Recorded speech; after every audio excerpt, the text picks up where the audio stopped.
رسول صلی اللہ علیہ وسلم نے فرمایا، بے شک اللہ تعالیٰ نرمی کرنے والا ہے، نرمی کو پسند فرماتا ہے، اور وہ جس قدر نرمی پر عطا کرتا ہے وہ سختی پر عطا نہیں کرتا، نہ اس کے علاوہ کسی اور چیز پر عطا کرتا ہے۔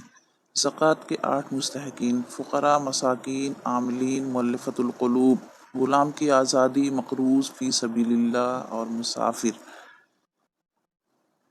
استغفر اللہ الذی لا الہ الا هو الحی القیوم واتوب الیہ۔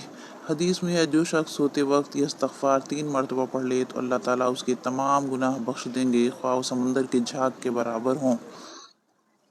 ابو ہریرہ رضی اللہ عنہ سے مروی ہے کہ رسول صلی اللہ علیہ وسلم فرمایا، کیا تم چاہتے ہو کہ تم پوری کوشش کے ساتھ دعا کرو تو پھر اس طرح کہا کرو: اللہم اعنی علی ذکرک و شکرک و حسن عبادتک۔